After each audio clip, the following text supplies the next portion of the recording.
আসসালামু আলাইকুম, ক্রিয়েটিভ ডিজাইনে আপনাকে স্বাগতম।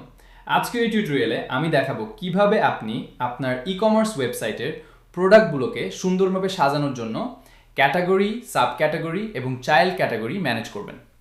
প্রথমে অ্যাডমিন প্যানেলের বাম পাশের মেনুবার থেকে প্রোডাক্টস অপশনটিতে ক্লিক করুন।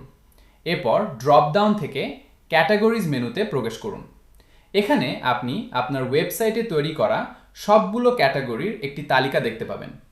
ডান পাশের অ্যাকশন বাটন থেকে আপনি যে কোনো ক্যাটাগরি খুব সহজেই এডিট বা ডিলিট করতে পারবেন। নতুন কোনো ক্যাটাগরি তৈরি করতে উপরের অ্যাড ক্যাটাগরি বাটনে ক্লিক করুন। ক্রিয়েট নিউ ক্যাটাগরি পেজে এসে জেনারেল ইনফরমেশনের অধীনে ক্যাটাগরি নেম বক্সে আপনার নতুন ক্যাটাগরির নাম দিন। ডান পাশের ভিজিবিলিটি সেকশন থেকে আপনি ক্যাটাগরিটির পাবলিশ স্ট্যাটাস অন বা অফ করতে পারবেন।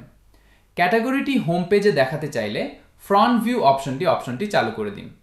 গুগল সার্চে আপনার ক্যাটাগরিটি দ্রুত খুঁজে পাওয়ার জন্য এসইও কনফিগারেশন বক্সে মেক্সে মেটা টাইটেল এবং মেটা ডেসক্রিপশন যুক্ত করতে পারেন।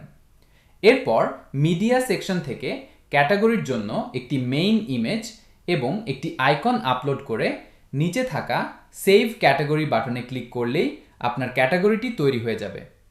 এবার আসি সাব ক্যাটাগরিতে। মেনুবার থেকে সাব ক্যাটাগরিজে ক্লিক করুন। নতুন সাব ক্যাটাগরি তৈরি করতে উপরের অ্যাড সাব ক্যাটাগরি বাটনে ক্লিক করুন। এখানে প্রথমে প্যারেন্ট ক্যাটাগরি ড্রপডাউন থেকে আপনার মূল ক্যাটাগরিটি সিলেক্ট করুন। এরপর সাব ক্যাটাগরি নেম বক্সে সাব ক্যাটাগরির নাম দিয়ে নিচে থেকে সেভ করে দিন। একইভাবে কোনো সাব ক্যাটাগরির অধীনে আরও একটি স্পেসিফিক লেভেল তৈরি করতে চাইলে চাইল্ড ক্যাটাগরিজ মেনুতে যান। অ্যাড চাইল্ড ক্যাটাগরি বাটনে ক্লিক করে প্রথমে প্যারেন্ট সাব ক্যাটাগরি সিলেক্ট করুন। এরপর চাইল্ড ক্যাটাগরি নেম বক্সে কাঙ্ক্ষিত নামটি লিখে সেভ বা আপডেট চেঞ্জেস বাটনে ক্লিক করুন। এভাবেই খুব সহজে আপনি আপনার ওয়েবসাইটের প্রোডাক্টগুলোকে সুন্দরভাবে বিভিন্ন ক্যাটাগরি এবং সাব ক্যাটাগরিতে সাজিয়ে রাখতে পারবেন।